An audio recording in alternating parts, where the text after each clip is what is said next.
السلام عليكم ورحمة الله وبركاته. وعليكم السلام ورحمة الله وبركاته. الحمد لله الكريم الذي خلق الإنسان الذي علمه البيان وعلمه القرآن ونشهد أن لا إله إلا الله وحده لا شريك له ونشهد أن سيدنا وحبيبنا وطبيب قلوبنا محمدا عبده ورسوله. فقد قال الله تعالى في كلامه المجيد وفي فرقانه الحميد: أعوذ بالله من الشيطان الرجيم. بسم الله الرحمن الرحيم. إن الله وملائكته يصلون على النبي يا أيها الذين آمنوا صلوا عليه وسلموا تسليما. اللهم سيدنا مولانا محمد وعلى علي سيدنا مولانا. اللهم صل على سيدنا مولانا محمد وعلى علي سيدنا مولانا. لا ضد ولا ند ولا حد لمولى الآن كما كان ولا وقت زوالا. اللهم صل على سيدنا مولانا محمد وعلى علي سيدنا. আলহামদুলিল্লাহ, যে জমিনে বসে আছি এই জমিনটা কার? আকাশ কার? জমিন কার? বাতাস কার? এই জন্য প্রশংসা হবে কার? আল্লাহ। সর্বদা প্রশংসা করবেন কার? আমরা বলছি আলহামদুলিল্লাহ, রব্বানা লাকাল হামদ হামদান কাসীরান তাইয়িবান মুবারাকান ফীহি। এখানে প্রশংসা করলাম কার? আল্লাহ। সর্বদা সর্ব অবস্থায় প্রশংসা করবেন কার? আল্লাহ। আল্লাহর প্রশংসা করলে খুশি হন কে? আল্লাহ। এই জন্য সর্ব অবস্থায় সর্ব জায়গায় প্রশংসা চলবে কার? আল্লাহ। আমার ভাইরা, বুখারী থেকে বলছি, সালাত অধ্যায়ের মধ্যে এসেছে আল্লাহ রাসূল নামাজের ইমামতি করতেছেন, রুকুতে গেলেন সুবহান রাব্বিয়াল আযীম সুবহান রাব্বিয়াল আযীম পাঠ করলেন। রুকু হতে দাঁড়ালেন, দাঁড়ানোর পর তিনি পড়লেন রব্বানা লাকাল হামদ। পিছন থেকে একজন সাহাবা বলতেছেন,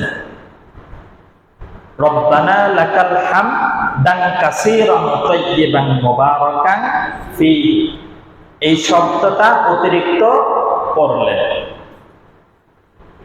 আল্লাহর রাসূল নামাজ পড়লেন, নামাজ পড়ে পেছনের দিকে তাকালেন।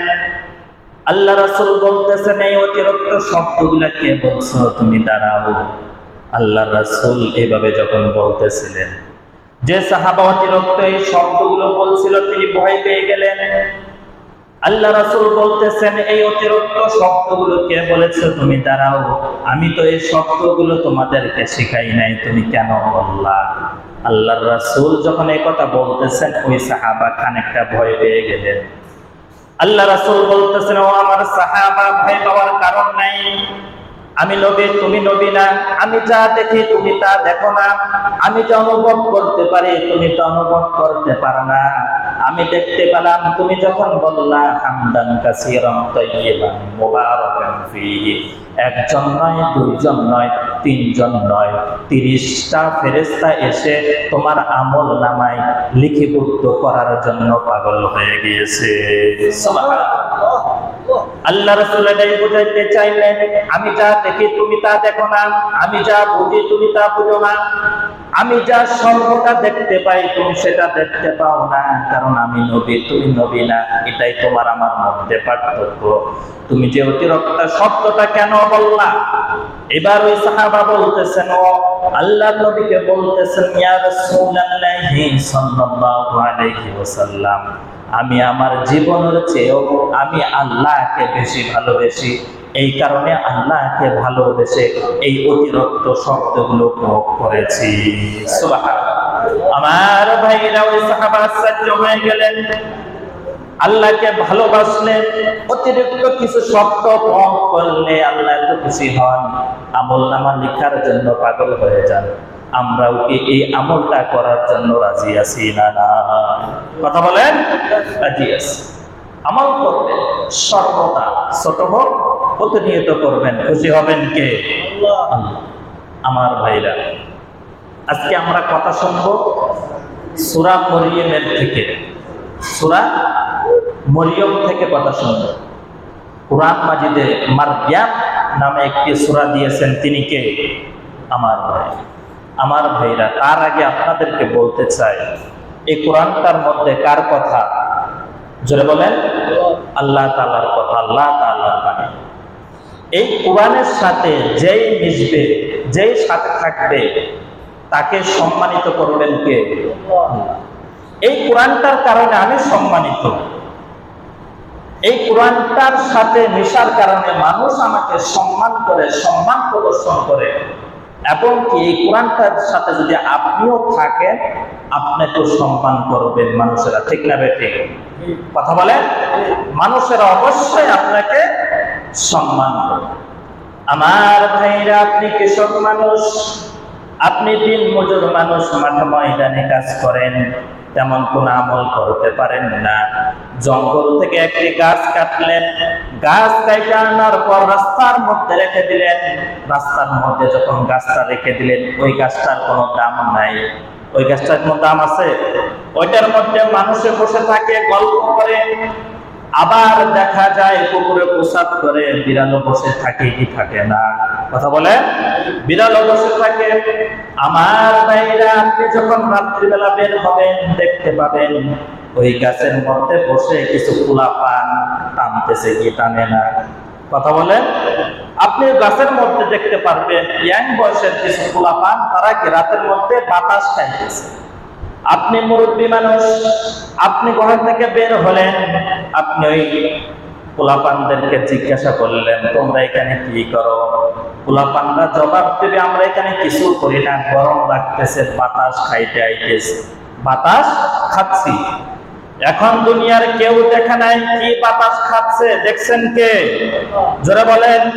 এই কাঠটার এতই মূল্যহীন, এই কাঠটার কোনো মূল্য নাই, রাস্তার মধ্যে পড়ে আছে। কিছুদিন পর এই কাঠটা যখন সোয়া মিলে নিয়ে যাবেন, সোয়া মিলে নিয়ে যাওয়ার পর কাঠটা যখন ফাড়াবেন, একটি তক্তা দিয়ে কোরআন রাখার জন্য একটি দেয়াল বানাবেন, তখন ওই কাঠটার সম্মানিত হয় নাই, যখন আপনি কোরআনটা ওই রেলের উপরের মধ্যে রাখবেন, ওই কাঠটা যখন হাতের থেকে পড়ে যায়, চুমু খান কি খান না? কথা বলেন। অবশ্যই চুমু খান। এবং কি হাত থেকে পড়ে গেলে, পায়ের মধ্যে পড়ে গেলে সালাম করেন কি করেন না? আমার ভাইরা, এটা হলো কোরআনের মুজিজা। কোরআনের কারণে কাঠকেও আল্লাহ তাআলা সম্মানিত করতে পারেন, ঠিক না ঠিক? কথা বলেন। আমার ভাইরা, দোকানের মধ্যে যাবেন, অনেকগুলো কাপড়, যতই কাপড় দেখবেন পা লাগতেছে, কত কিছু পায়ের নিচে পড়ে যাচ্ছে, ওই কাপড়টার কোনো মূল্য নাই।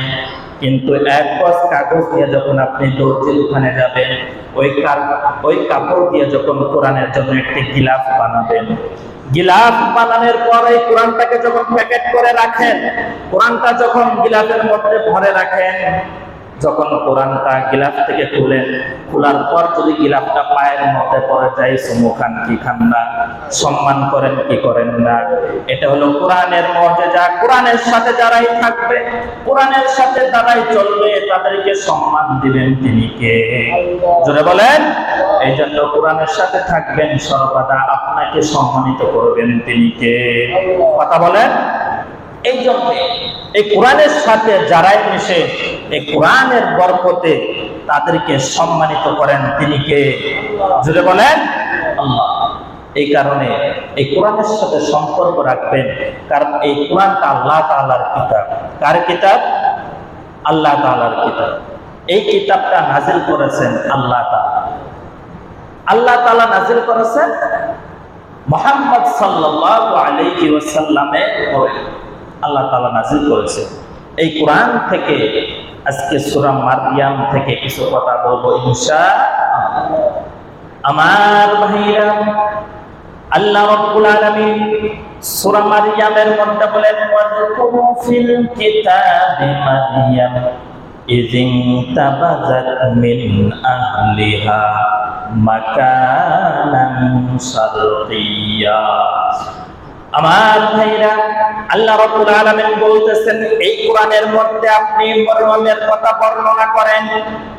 এই মরিয়ম ইযিন তাবাযাত মিন আহলিহা মাকানান শারকিয়্যা, যখন তার লোকালয় থেকে বের হয়ে একটা নির্জয় স্থানে স্থান নিল।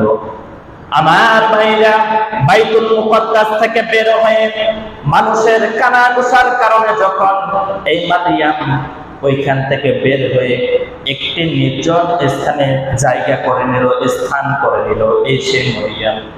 আমার ভাইরা, আল্লাহ তাআলা বলেন, ওয়াযকুরু ফিল কিতাবি মারইয়াম। এই মারইয়াম কোন মারইয়াম আমাদের জানার দরকার আছে না নাই? কথা বলেন। ওয়াযকুরু ফিল কিতাবি মারইয়াম, মরিয়ম ছিলেন একজন মনীষী নারী, আল্লাহ তাআলার প্রিয় বান্দি, যার পিতা ছিল ইমরান পয়গম্বর এবং তার মাতা ছিল হান্না। মার নাম কি? হান্না। বাবার নাম ইমরান পয়গম্বর। ইমরান পয়গম্বর মরিয়মের পিতার নাম, আর মাতার নাম হচ্ছে হান্না। মাতার নাম কি? হান্না। আমার ভাইরা, এই হান্না যখন বার্ধক্যে উপনীত হয়ে গেল, ইমরান পয়গম্বর 85 বছর বয়স, বার্ধক্যে উপনীত হয়ে গেল, তাদের কোনো সন্তান আদি হয় না, কোনো ছেলে মেয়ে কিছুই হয় না। আমার ভাইরা, ইমরান পয়গম্বরের যখন 95 বছর বয়স, হান্নাও বার্ধক্যে উপনীত হয়ে গেল, তখন তারা একদিন বাড়ির সামনে, ঘরের সামনে একটি চিন্তা করতে লাগলেন, দুইজন বসে বসে গল্প করতে লাগলেন। এমন অবস্থায় উপরের দিকে তাকায়া দেখে একটা পাখি তার বাচ্চাকে আহত করাচ্ছে, খানা খাওয়াচ্ছে। মুসলমান ভাইরা আমার, পুরুষ পাখিটা নিচে নেমে যায়, নিচে নেমে আহার নিয়ে, খানা নিয়ে এসে ওই বাচ্চার মুখের মধ্যে ঢুকায়া দেয়। আবার ওই মা পাখিটা আবার জমিনের মধ্যে নেমে যায়, নেমে যাওয়ার পর ওইখান থেকে আহার নিয়ে আবার ওই বাচ্চার মুখের মধ্যে দিতেছিল। এই দৃশ্যটি ইমরান এবং হান্না দিকে খুবই আনন্দিত হলো।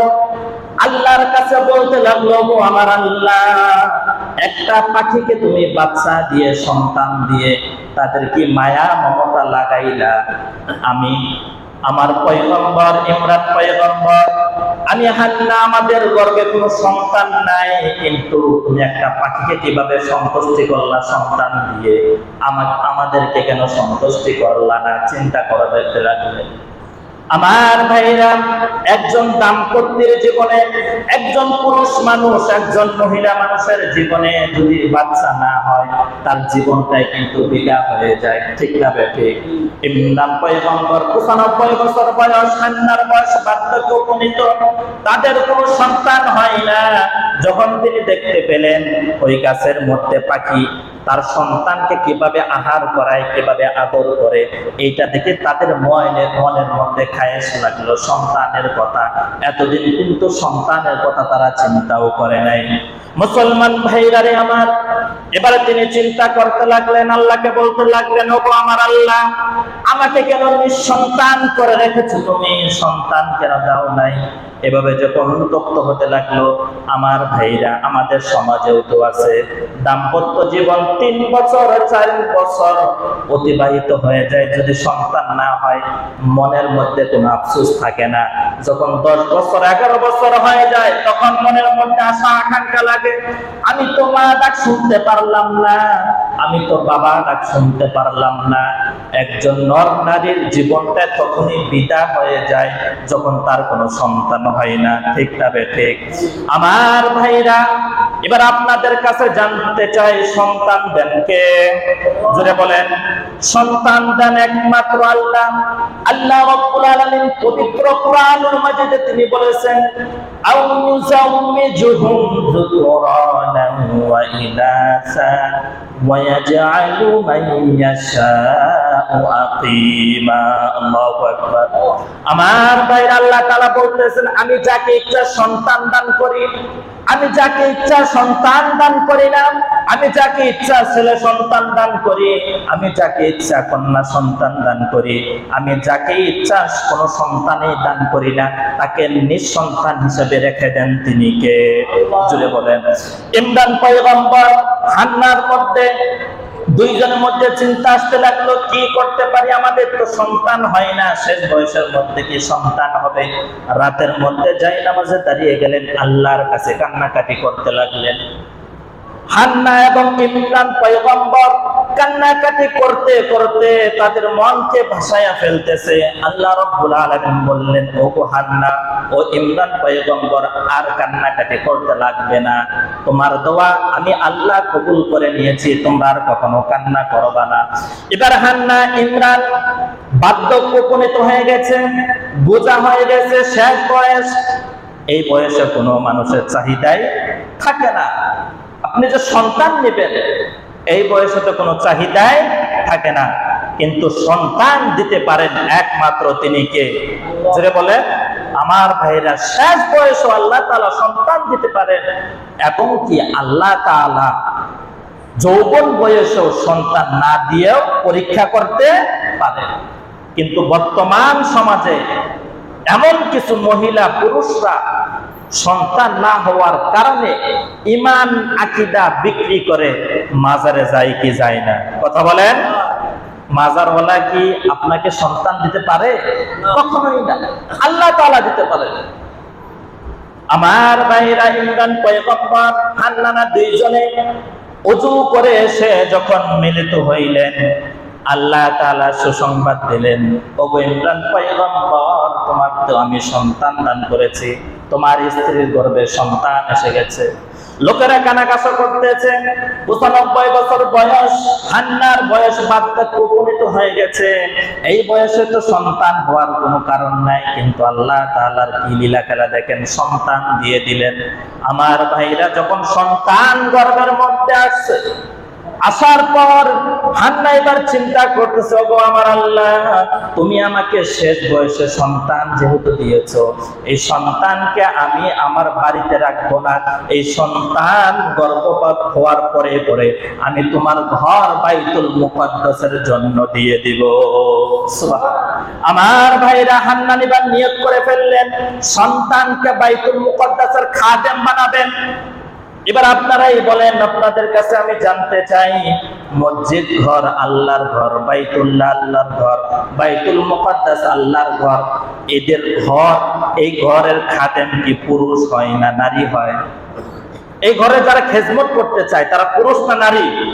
পুরুষ। তার মানে ইমরান পয়গম্বর এবং হান্নার মধ্যে চিন্তা আসলো তাদের গর্ভের সন্তান কি হবে? ছেলে সন্তান। এই কারণে আগে নিয়ত করে ফেললো যে তারা সন্তান যখন ডেলিভারি হয়ে যাবে এরপরে বাইতুল মুকাদ্দাস ওইখানে এটা দান করে দেব, ওইখানে খেজমত করবে, খাদেম বানাবো।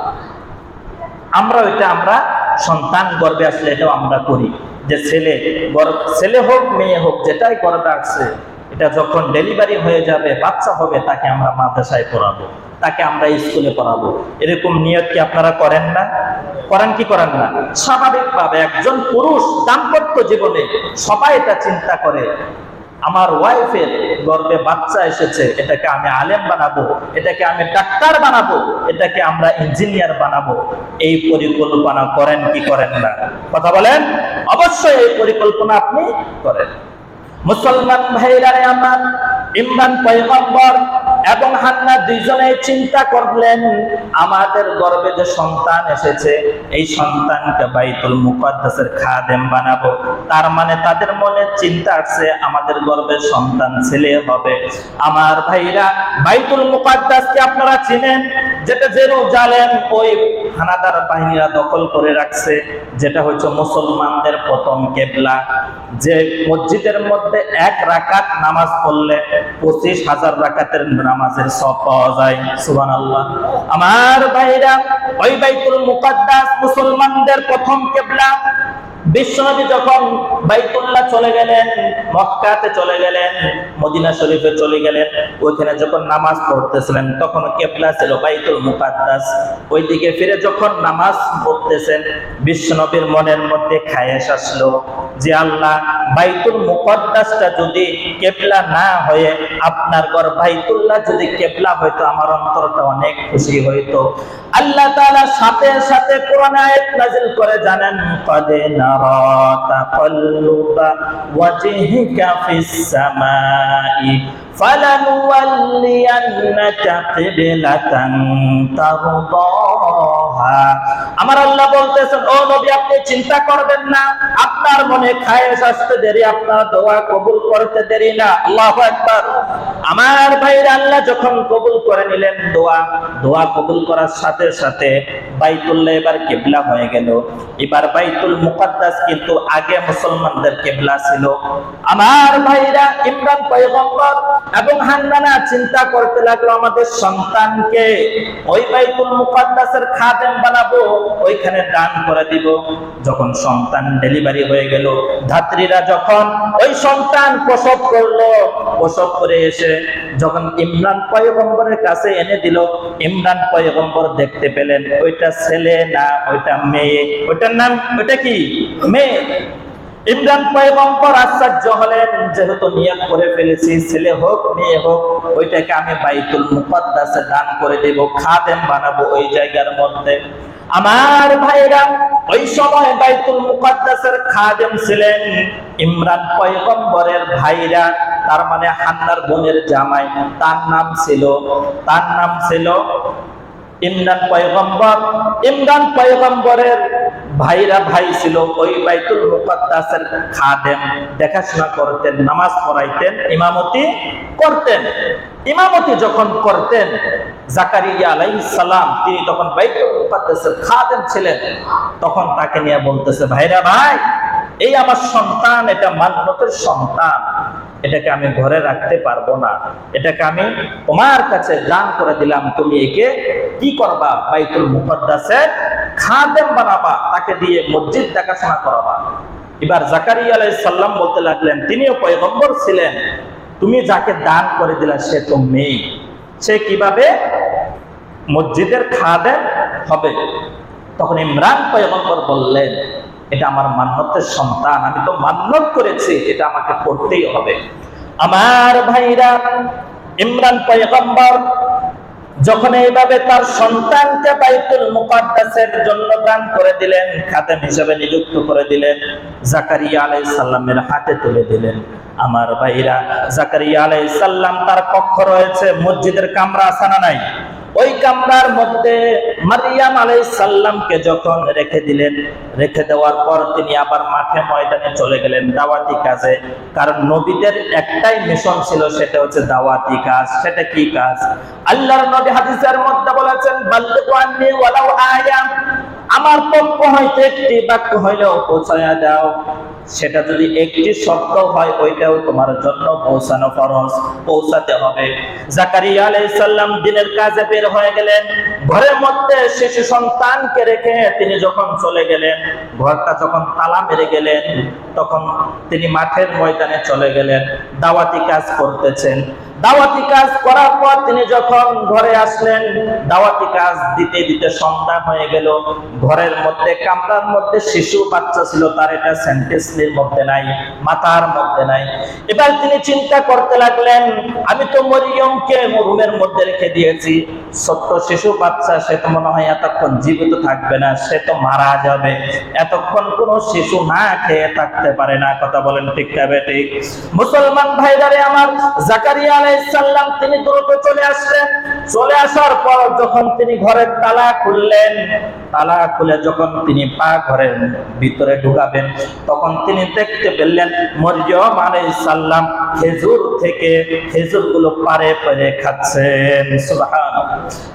তার বিছানার আশেপাশে কত সুন্দর সুন্দর টুকাই টুকাই খেজুর, আঙ্গুর, ফলগুলো এভাবে যেন তার মুখের দিকে ঝুঁকিয়ে আছে খাওয়ার জন্য।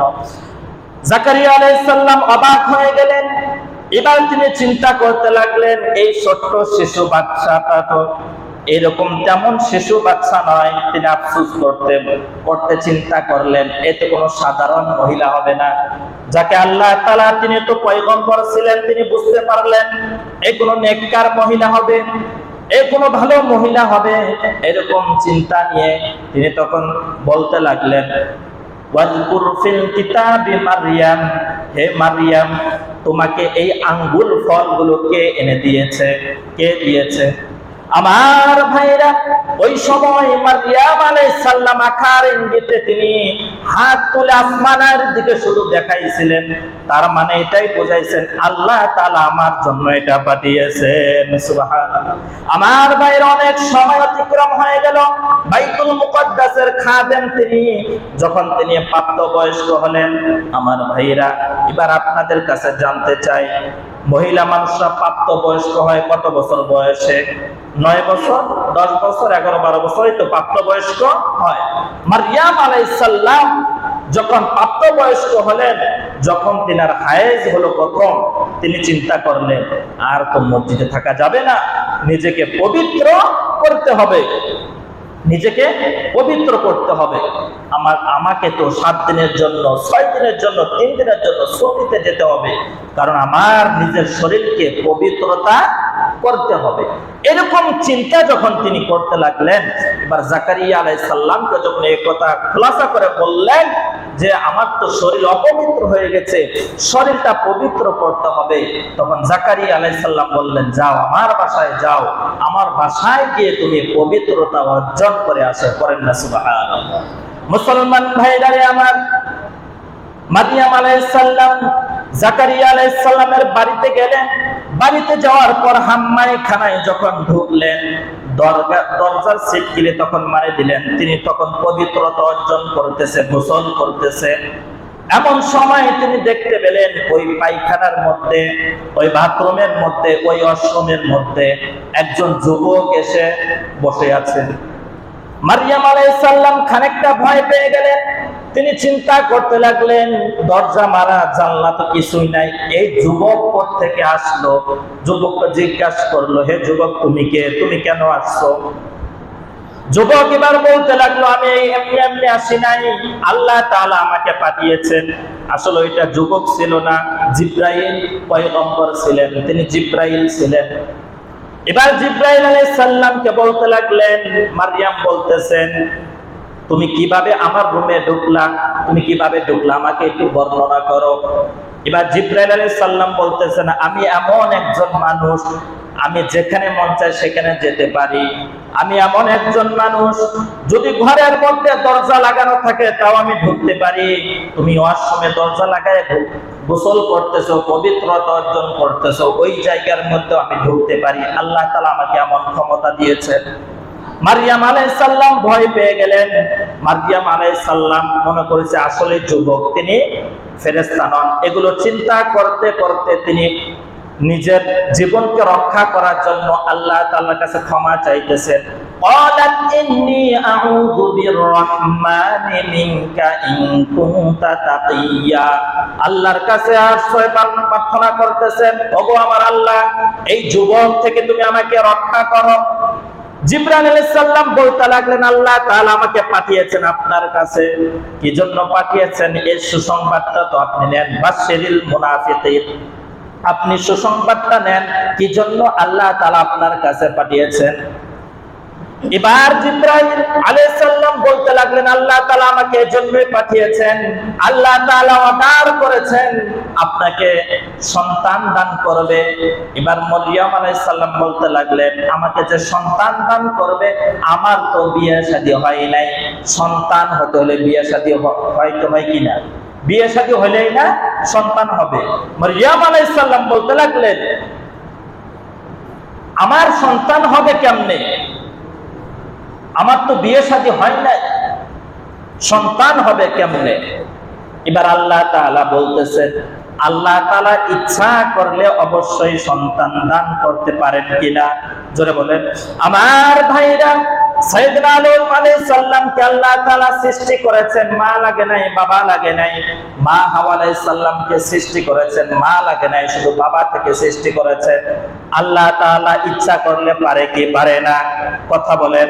আমার ভাইরা, মরিয়ম আলাইহিস সালামকে যখন এই কথা বললেন, মরিয়ম আলাইহিস সালাম বললেন, আল্লাহ তাআলা যদি খুশি হয়ে থাকে তাহলে সন্তান অবশ্যই হবে। জিবরাইল আলাইহিস সালাম তার মুখের মধ্যে একটু ফু দিয়ে দিল। কি দিল? ফু দেওয়ার সাথে সাথে তিনি গর্ভপাত হয়ে গেলেন। তিনার গর্ভে সন্তান আসলো। তিনি যখন পবিত্র হয়ে বাইতুল মুকাদ্দাসে আসলেন, স্বাভাবিকভাবে মেয়েদের যখন গর্ভে সন্তান আসে, পেটটা কি নিচু থাকে না উঁচু হয়? কথা বলেন। আস্তে আস্তে এটা বড় হয়, স্বাভাবিকভাবে এটা আস্তে আস্তে বড় হইতে থাকে। যখন এভাবে বড় হইতে লাগলো, এবার মানুষেরা কানাঘোষা শুরু করে দিল, কেমনে সম্ভব? তোমার হাজবেন্ড নাই, স্বামী নাই, এই সন্তান তোমার গর্ভে সন্তান আসলো কোত্থেকে? মানুষেরা মিথ্যা অপবাদ দিতে লাগলো, এই সন্তান কার? তুমি সত্যি করে বলো, না হলে তুমি বাইতুল মুকাদ্দাসের সাথেও থাকতে পারবা না। আমি খুতবার মধ্যে পড়েছিলাম, ওয়াজকুরু ফিল কিতাবে মারইয়াম। এই কিতাবের মধ্যে মরিয়মের কথা বর্ণনা করা হয়েছে। এই কোন মরিয়ম? এই মরিয়ম হলো এই মরিয়ম ইদিন তাবাদাত মিন আহলিহা মাকানান শারকিয়া। যখন মরিয়ম আলাইহিস সালাম তার গর্ভে যখন সন্তান আসলো, মানুষেরা যখন কানাঘুষা করতে লাগলো, সে তার লোকালয়ে থাকতে পারলো না।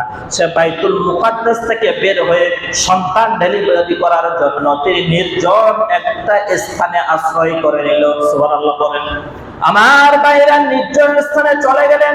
এমন সময় তিনি একটি খেজুর গাছের নিচে বসলেন। খেজুর গাছের নিচে বসে আল্লাহ তাআলার তাসবিহ পাঠ করতেছেন, আল্লাহ তাআলার জিকির পাঠ করতেছেন, এবং কি আল্লাহ তাআলা নির্দেশ করেছেন, ফানাদা হামিন তাহতিহা আল্লাহ তাজানি। ওই যে খেজুর গাছ রয়েছে, ওই খেজুর গাছ থেকে তুমি ফল খাও, তাহলে তোমার সন্তানকে আমি নির্ভরযোগ্য করে বের করে দিব। সুবহানাল্লাহ।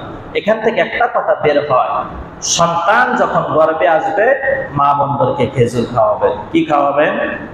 খেজুর খাওয়াবেন। বেশি বেশি করে খেজুর খাওয়াবেন, দেখবেন নরমালি ডেলিভারি হয়ে যাবে ইনশাআল্লাহ। আল্লাহ তাআলা মরিয়ম আলাইহিস সালামকে নির্দেশ দিলেন, তুমি যে স্থানে আশ্রয় নিলা, নির্জন স্থানে, এই স্থানে একটা খেজুর গাছ রয়েছে, পাকা পাকা খেজুর রয়েছে, ওই গাছ থেকে খেজুর পড়বে, তুমি তখন খেজুর খেয়েও, খেজুর খাইও, দেখবা তোমার সন্তান সুন্দরভাবে পৃথিবীতে চলে আসবে। পড়েন না সুবহানাল্লাহ। ইনশাআল্লাহ আগামী জুমায় এখান থেকে মরিয়ম এবং ইমরানের যে জীবনী রয়েছে কোরআন এবং হাদিস দিয়ে শুনবো ইনশাআল্লাহ। আল্লাহ পাক রব্বুল আলামিন আমাদের সকলকে আমল করার তৌফিক দান করুক, আমরা করি আমিন। আরো জোরে করি আমিন।